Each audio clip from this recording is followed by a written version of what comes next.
So guys, first we need to understand two very broad categories of agar wood. Now this is very essential in understanding the different types of woods, guys. So I would like you to pay attention.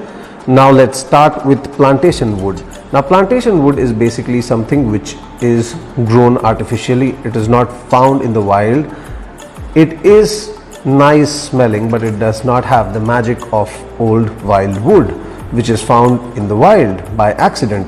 However, plantations are artificially cultivated agar wood trees, and they have come up in India long back, 40-50 years back. In Southeast Asia there's a rampant growth of plantation agar wood all over.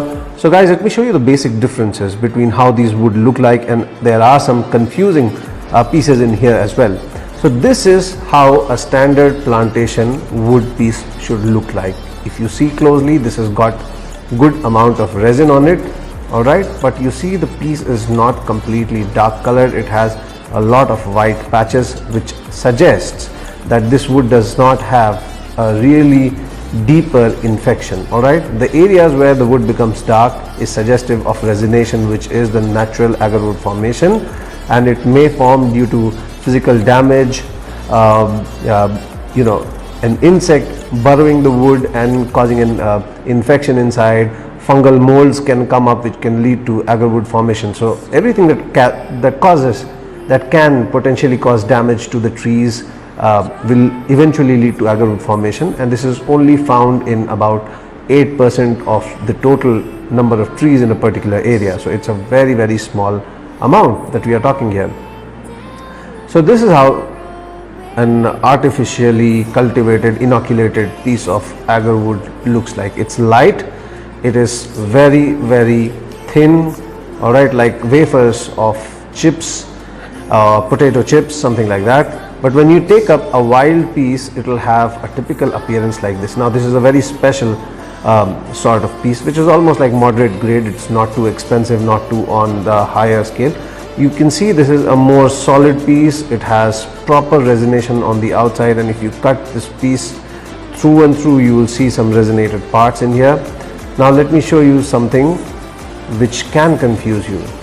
Have a look at this piece. This is even darker, it appears even heavier, but when you touch this piece, you will find some dust, almost rust like material coming onto your hands. This is plantation wood, all right.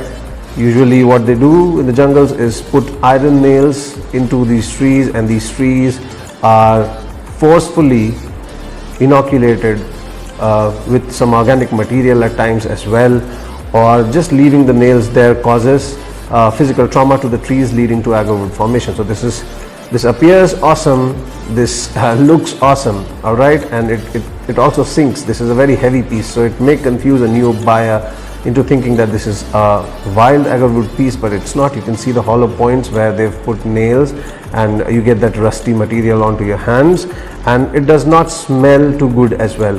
Most of these wild chips, usually of a high grade quality, will carry a very soft, barny, sweetish, sourish sort of smell, which is very reminiscent of putting a chip on the burner. And with the most higher grade woods, the smell becomes even stronger. So this is a basic difference. Now let me show you a very basic plantation wood chip. All right, on the outside it looks fantastic. You can see the resin patterns, and see this wood is almost hollow and has a whitish part on the opposite side. All right, these smell good as well, and these are quite affordable as compared to these ones. So if someone is looking for wood at an affordable price, these could be their go-to. But guys, it does not give you the ultimate pleasure, the spiritual pleasure that these wild agar wood pieces possess. So these are especially for people who are on a budget, or people who are just entering into the world of woods, because this thing gets more and more complicated with experience.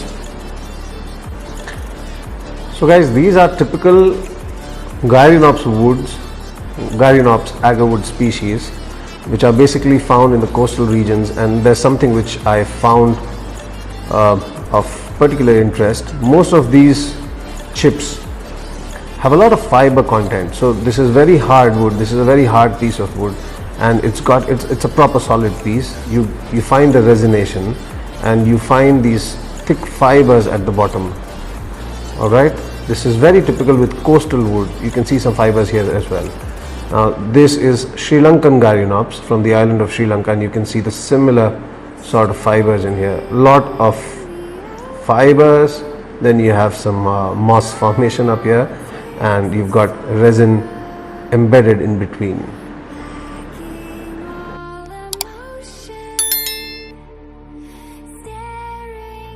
I need all of you to focus on this piece of wood that I have, and you can see it's a whitish looking piece, but it's one of the most beautiful pieces that you can imagine. But there's a lot of dirt added here at the bottom, you know, which I can easily take out. Now the oud market is full of, you know, cheats, because it's a huge market. It's a very expensive market, very expensive commodity. So everyone tries to fool you. Sometimes they glue chips to larger pieces of wood, which have a very horrifying plasticky sort of smell when you put it on heater, because of that Fevicol, that Fevikwik sort of Fevibond sort of smell comes out, and it just chokes you out. And then you get a lot of these pieces filled with mud, so that the weight of this is increased, and you get a much higher price for this piece, confusing any new buyer. So you always must look for these signs. Looking at a huge batch, of course, if you are buying a batch in bulk, it's very difficult to look at those pieces individually, but if you're buying like 10-15 pieces, it's very easy to spot these problems. Always carry a flash torch with you, because most of those joints which are stuck together with glue can be easily made out. They'll shine out when you flash a light, or you can just use an instrument like this, or even a pen, to just you know, chisel out some of this dirt from this fine piece of agar wood.